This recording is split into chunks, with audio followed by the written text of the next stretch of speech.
Hello, friends, family, and countrymen. Nicholas here.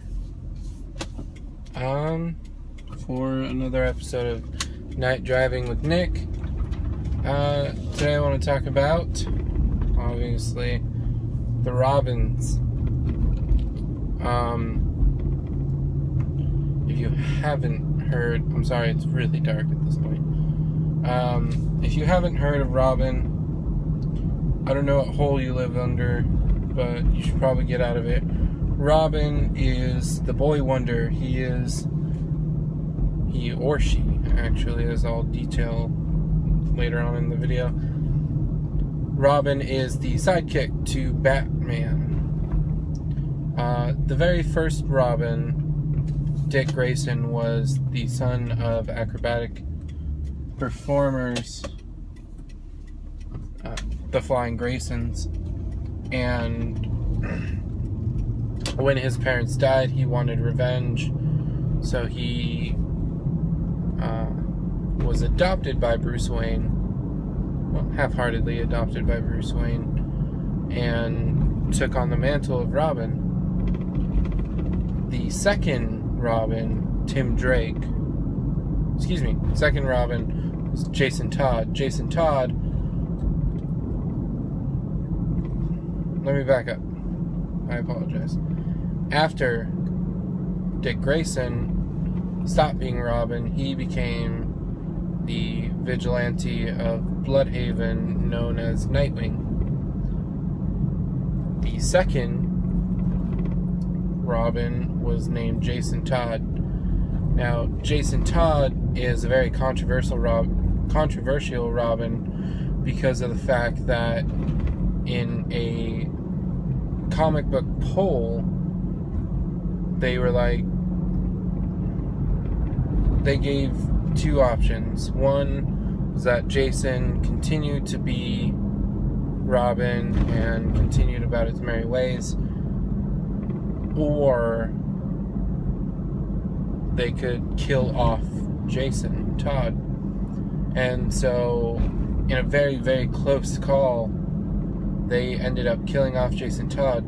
A lot of people didn't like him because he was, when he was first found by Bruce Wayne, he was a drug addict, a street rat, depending on which version of his origin you read, I guess.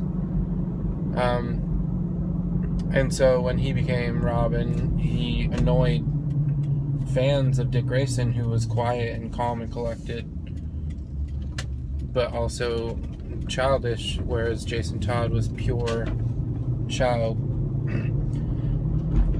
And later on, due to a multiverse crossover type thing, Jason Todd was resurrected as an adult, and he donned the mask of the Red Hood, who, before Jason Todd was the Red Hood, was in some stories donned by the Joker.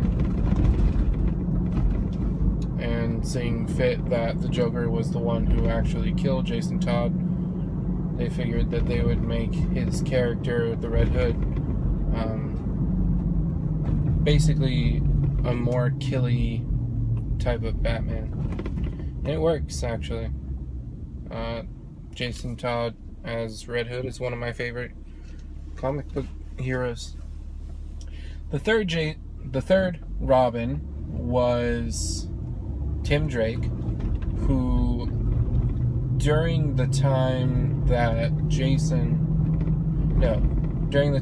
Dick and Bruce were partying up as Batman and Robin, he found out their identities. Bruce confessed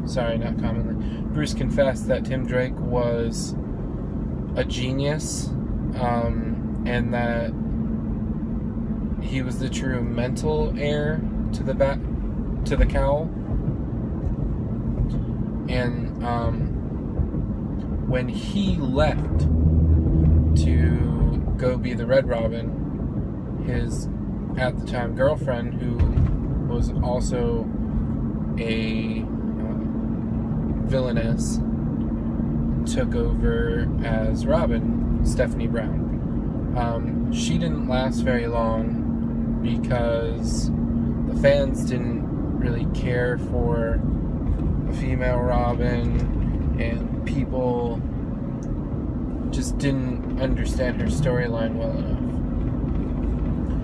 So after a brief stint of her being Robin, she left, and Tim Drake went back to being Robin again, still in his Red Robin suit, but he took on the mantle of Robin again. And then after Stephanie Brown and after Tim Drake was Damian Wayne. Spoilers.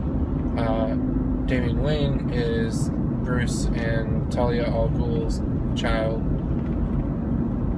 And basically the storyline is that Talia could no longer protect Damian, and she wanted Damian to have a relationship with his father, much like she had with her own. Her father is Ra's al Ghul, if you don't know.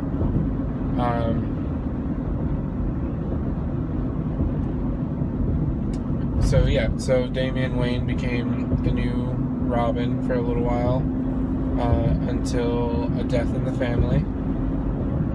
And it's not, you have to be careful when you're saying what the title of it is, because there's 3 huge titles for Batman. There's Batman the Killing Joke, which is coming up very soon. That is the one where Barbara Gordon gets paralyzed, and Commissioner Gordon gets tortured and all that fun stuff. And then there's a death in the family, and then a death of the family, and then a death in the family, and those are 2 very different storylines. So you have to be careful when you're talking about which one. So in a death of the family is when Damian Wayne was no longer a Robin. And even though his time was short-lived, I think it only lasted like 5 years, he instantly became one of the more popular Robins. Outside of main story continuity, in The Dark Knight and The Dark Knight Returns, or I guess in The Dark Knight Returns series by Frank Miller, the mantle of Robin is taken up by Carrie. Oh, goodness gracious. I can't remember. Carrie Kelly, maybe? All I know is her first name is Carrie. And she is actually a fan favorite of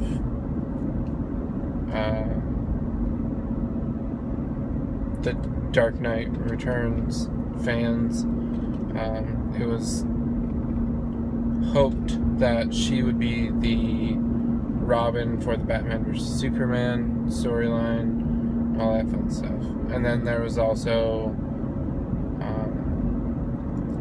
for a short time, a Robins series, which was basically the same thing as Batman Incorporated, except instead of it being a bunch of different versions of Batman, it was a bunch of different kids who took up the mantle Robin. I don't know how that one ended, so I'm not going to say anything about that one. Each Robin brought his or her own take to the role, and seeing each of them in action, seeing them even portrayed in like movies and television, and of course in the comic books and seeing the differences between all of them, because they are all different people. It's actually pretty cool. It's what makes the Robins one of my favorite character studies, is that each one of them, first of all, started out differently. So you have the orphan who watched his parents die in front of him,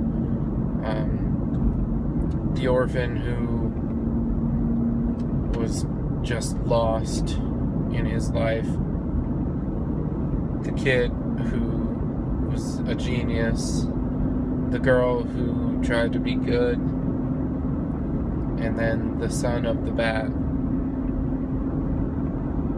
And I don't know, Robin is a great character, a great idea for a character. A lot of people don't like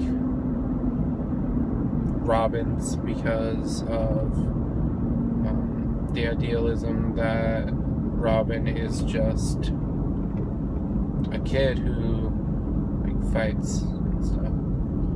But I don't know, I like Robin. I'm cool with him.